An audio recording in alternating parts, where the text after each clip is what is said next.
commentaires de Fred Bérard. Ah, ça, c'est émouvant. Ça, c'est des retrouvailles. Je le crois pas. Je crois rêver. Fred Bérard, Frédéric.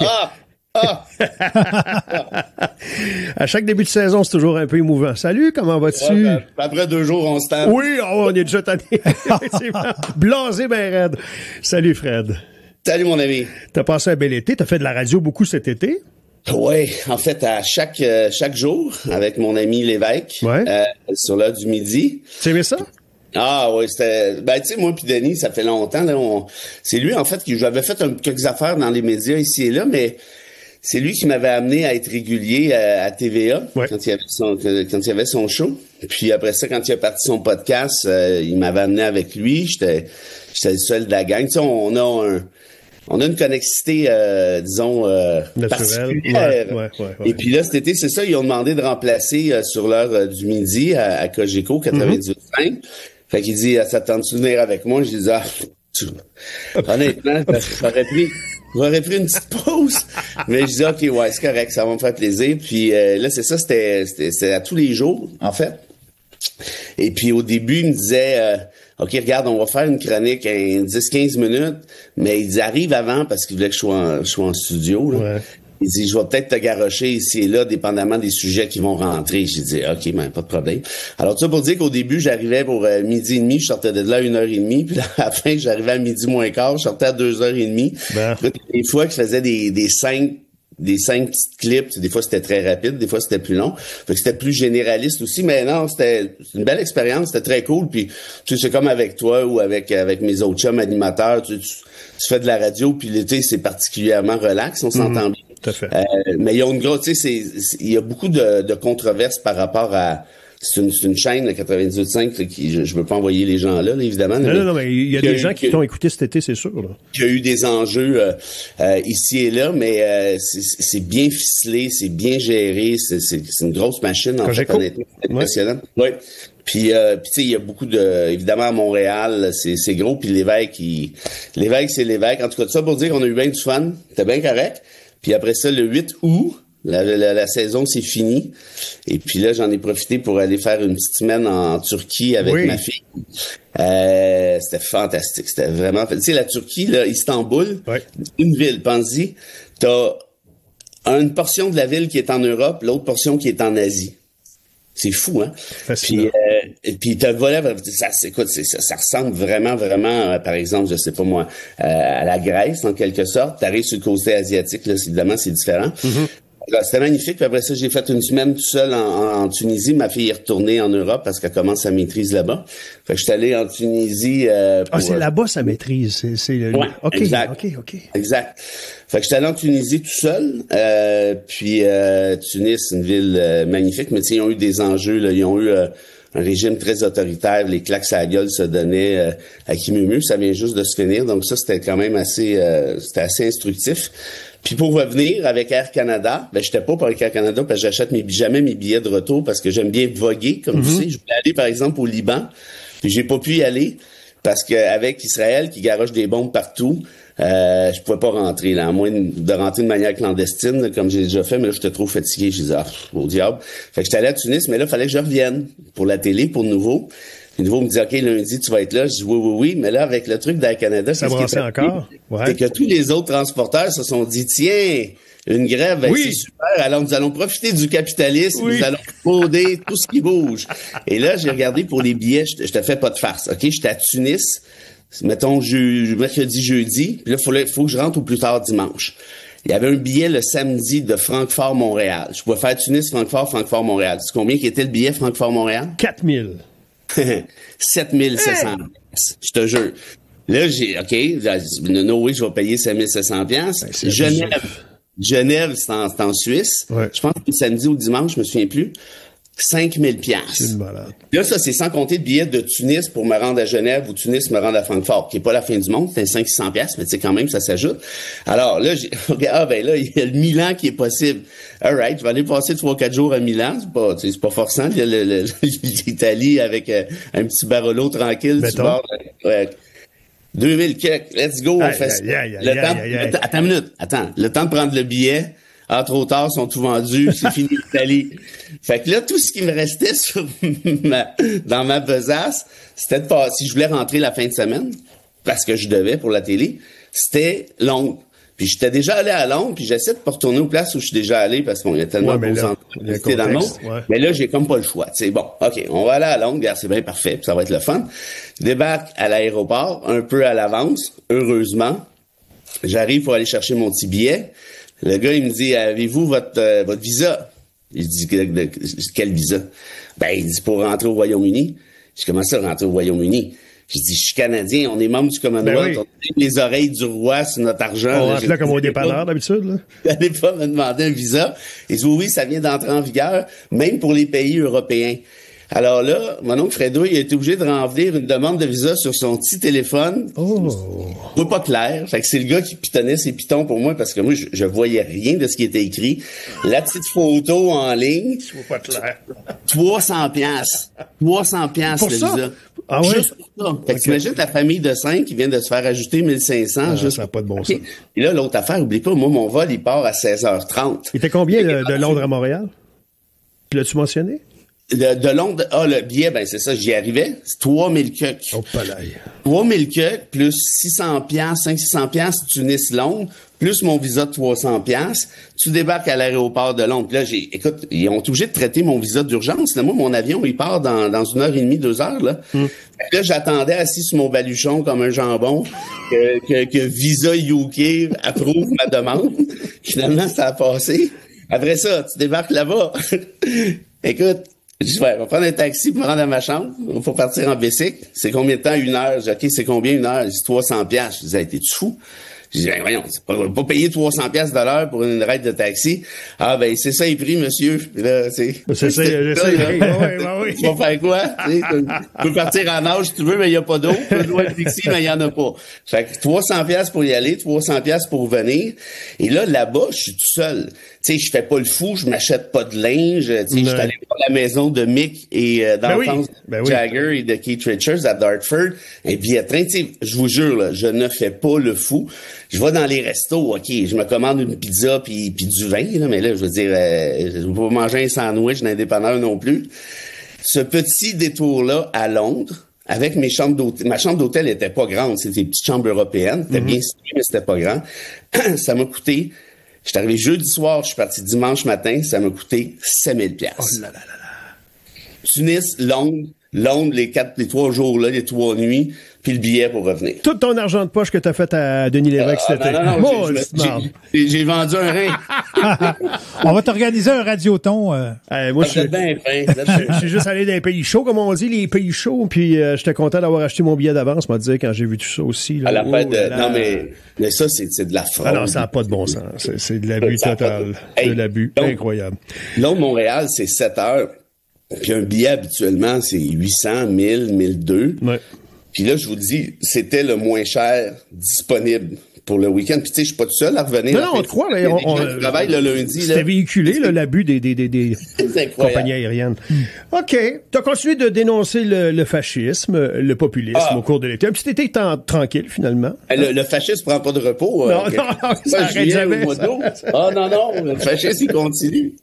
Et puis là, je veux... il y a bien sûr François Legault qui fait partie de l'actualité ce matin. On y reviendra. Je veux juste, avant, je suis arrêté sur une phrase que tu as publiée sur les réseaux sociaux en fin de semaine où tu disais « Personnellement, j'aime mieux les affiches de... Non, j'éviterais les affiches de Luc Poirier avant les prières de rue. » J'interdirais. OK, c'est moi qui ai mal écrit. J'interdirais les affiches de Luc Poirier. Luc Poirier, le millionnaire qui aime bien se pavaner, qui aime bien le dire.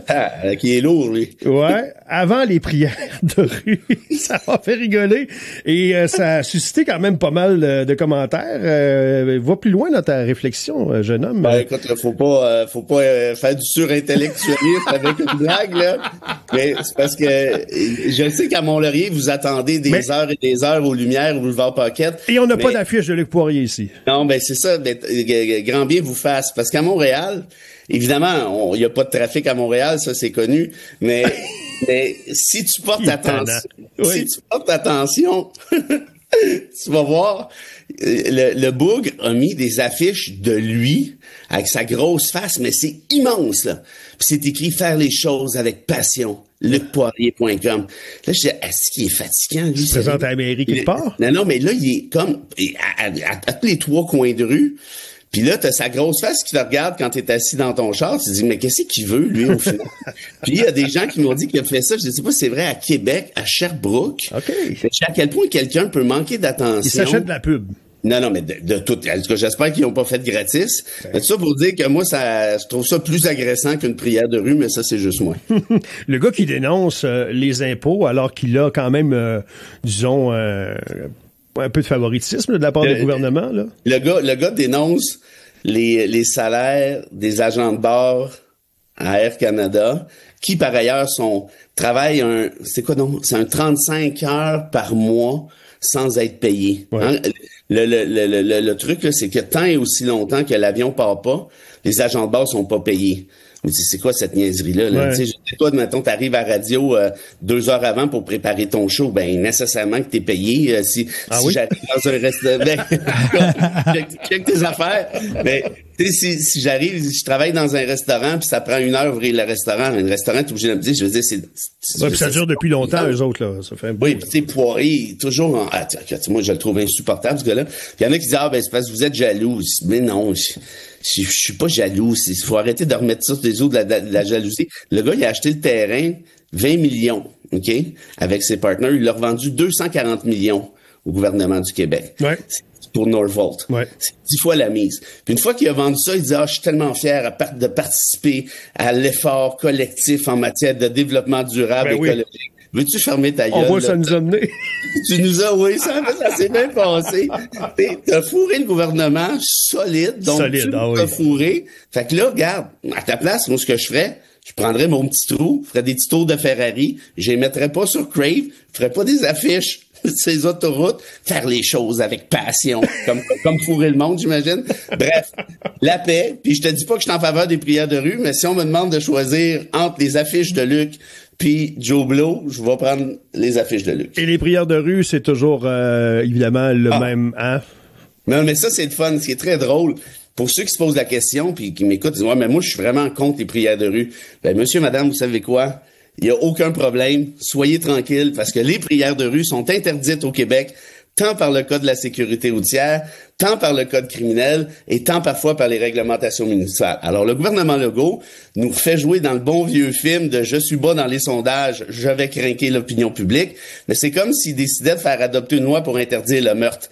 C'est déjà là. Maintenant, pourquoi il y en a des prières de rue, vous allez me dire, mais c'est parce que les policiers ne reçoivent pas les directives pour faire leur travail, puis ça serait pas compliqué, là. C'est de dire, regarde, ce type de prière-là, de manifestation-là, vous devez appliquer le Code de la sécurité routière. Tu sais, tu peux pas te mettre en plein milieu de la rue, faire la danse du bacon, puis bloquer le trafic. C'est dangereux, là. Tu sais, c'est des motifs de sécurité, de circulation, d'ordre public.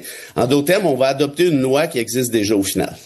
Et le PQ embarque aussi dans cette folie. Ah, ben, bien sûr. Okay. Et d'ailleurs, plein Saint-Pierre Plamondon, qui est allé dire, on va faire un référendum là-dessus auprès des membres du Parti québécois le 22 septembre. Mais moi, je vous le dis, là, je suis pas lié par le vote, là. Ah, ben, écoute, c'est bon à savoir, mon Paul. T'as aucune influence. OK, c'est bon. Parlons-en de François Legault. Aujourd'hui, ce qui l'attend, c'est pas Jojo. On n'est pas en train de le plaindre, mais ça doit pas y tenter, on s'entend, là, du côté du fiasco Saclic. Il va passer, donc, devant cette commission. Où Mme Guilbeault a eu l'air très intelligente la semaine dernière. Qu'est-ce qui peut arriver de pire à François Legault que ça ce matin, là? Ça peut-tu aller plus mal que ça va présentement? Ben, c'est sûr que le truc des prières de rue, hein, vous l'avez compris, c'est une tactique de diversion. Puis clairement, ça fonctionne, là, parce qu'on a parlé pas mal plus des prières de rue depuis 4-5 jours que de Saclic. Hein, on tombe tous dans le piège, nécessairement, même si on sait que c'est un piège, tu ne peux pas faire autrement que tomber dedans, là. Tu sais, il y a un chômeur sur la table, on va parler du chômeur. Mais reste que ici, tu vois, moi, sérieusement, tu vas trouver ça drôle, mais j'ai quasiment de l'empathie pour Geneviève Guilbeault. Ouais. Parce que elle l'a écrit par courriel, elle a dit, votre patente à gosse de Saclic, ça s'en va dans le drain. Elle a averti Martin Koskinen, qui est le chef de cabinet de François Legault. Elle a averti François Legault. Elle savait, contrairement à Bonnardel, qui a rien dit, évidemment. Ouais. Elle est allée au bat. Mais il y a un concept en politique québécoise, puis en politique canadienne, puis en politique britannique aussi, qui s'appelle le gouvernement responsable. C'est-à-dire que on en parle souvent ensemble, le gouvernement doit rendre des comptes à l'opposition, si on sait ça, mais ça implique que quand le gouvernement parle, il parle d'une voix. Donc, il y a un deuxième principe qui est imbriqué là-dedans, qui est un corollaire, si tu veux, qui s'appelle la solidarité ministérielle. Donc, tu peux pas prendre un de tes collègues puis le garrocher en bas de l'autobus. Tu comprends-tu? Ouais. Quand le gouvernement parle, il parle d'une voix. Alors, tous les ministres, techniquement, sont d'accord. Et ça fait en sorte que toi, Geneviève Guilbeault, puis je suis pas en train de l'excuser là à pu finir non plus, mais tu dis, regarde, c'est quoi cette affaire-là? Ça n'a pas de bon sens. T'avertis le premier ministre, t'avertis son chef de cabinet, tu dis, ça va nous péter sa gueule. Puis là, après ça, tu t'en vas t'asseoir le popotin d'une commission, puis là, il essaie de te faire dire toutes sortes d'affaires. Moi, peut-être pour ça, je ferais pas de la politique, parce que moi, si là, je l'ai écouté, là, je l'ai dit par courriel, je le savais que c'était n'importe quoi, cette affaire-là. Oui, je t'ai informé. Là, le problème de Guilbeault, c'est qu'elle a menti à savoir quand est-ce qu'elle savait, là, ça, c'est une autre histoire. Ouais. Mais pour le reste, bon, pour revenir à ta question, Legault, il fait quoi avec ça? Ben là, on sait que Bonnardel s'est fait griller, que Guilbeault s'est fait griller, peut-être pas tout à fait à juste titre, à mon avis. Alors, Legault, il va dire quoi? Il dit, moi, je fais confiance au conseil. Moi, ça va être ça, sa ligne. Je fais confiance au conseil d'administration. Écoutez, comme premier ministre, là, on peut pas voir chaque chose qui se passe à chaque décision, puis pati, puis pata. Puis là, ils vont dire, ouais, mais vos ministres le savaient. Ouais, mais là, c'est pas si clair que papi pis papa. Fait que là, ça va être j'ai l'impression qu'il va être plus agressif. Je veux pas te... ça se peut. Ben, parce que au point où il en est avec les récents sondages, puis ça ira pas en s'améliorant, à moins que... Mais agressif en faisant... En disant que les gens vont payer, ceux qui sont responsables de ça vont payer, en disant que, je sais pas... Les têtes ont déjà roulé. Ouais, ça a roulé pas mal déjà. Quoi qu'il... Puis là, il va dire la preuve, c'est que c'est moi qui l'ai lancé, l'enquête, c'est moi qui ai demandé l'enquête. Ah finalement. oui, ça c'est sûr qu'il va dire ça. Ben oui. Mais je veux dire, par rapport à sa propre responsabilité, moi, le terme, à mon avis, qui va définir son témoignage, c'est le terme vaseux. C'est on sort la manivelle. Mais, tu sais, en même temps, parce qu'il peut pas dire, écoute, Guilbeault a pas fait son travail, il peut pas dire Bonnardel a pas fait son travail, parce que nécessairement, ça devient sa responsabilité. Oui, puis dans le courriel, à Guilbeault, il disait, écoute, fais-toi-en pas, je vais sauver ton job avant de sauver le job des fonctionnaires, là, c'était comme un peu ça, là, ce qu'il disait dans son... Mais tu sais quoi, il y a une belle nouvelle là-dedans. Il y a une très mauvaise, puis il y en a une très belle. La très mauvaise, c'est que c'est épouvantable de gaspiller des fonds publics comme ça. Ce qui revient quand même 12 fois moins cher que les chèques que François a signés pour acheter deux élections. Bon. Mais bon, ça, passons outre. Il va nous parler des Kings, on va l'arrêter de suite. Puis Norvold puis Luc, faire les choses avec passion. Mais il a fait fourrer le monde avec passion. Mais une fois que c'est dit... Ça se fait de cette façon-là aussi. Luc, c'est un passionné. Quand il vient le temps d'acheter des logements, ça a créé pauvre dehors, ça, il fait ça avec passion. Mais la bonne nouvelle là-dedans, c'est qu'on vit encore dans une société où la démocratie oblige une reddition de comptes. Puis pense-y, là, c'est quand même pas rien qu'il y ait un premier ministre en exercice qui aille s'asseoir les fesses dans une commission d'enquête pour se faire griller non, pendant c'est spécial, t'as raison. Non, mais moi, je le vois. Évidemment, c'est triste parce qu'on aimerait mieux que ça soit jamais arrivé, toute cette espèce de fiasco-là, évidemment. Ouais. Mais regardons, mettons que si on veut regarder le verre à moitié plein, là, on peut le faire en disant, ben regarde, on est capable de contraindre un premier ministre pour qu'il vienne s'expliquer, qu'il vienne jaser un premier ministre qui est en poste, ouais. Hein? Ouais. Techniquement, qu'il y a d'autres choses à faire.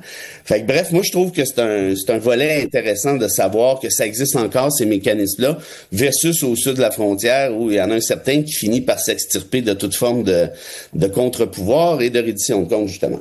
Fred va demain vous dire, vous expliquer ce qu'il veut faire à partir de cette nouvelle saison. On va laisser faire les citations et aller avec quelque chose de nouveau cette année. On va commencer ça demain. Avec plaisir. Mais d'ici là, il est de retour, mesdames, messieurs. Un nouveau commanditaire. On les salue, Honda Mont-Laurier. Salut, Honda Mont-Laurier. C'est fait. Non. Sans tambour ni trompette. Et on a très hâte de te retrouver demain, Fred. C'est lancé. Lâchez pas. Salut. Salut. Bonne journée.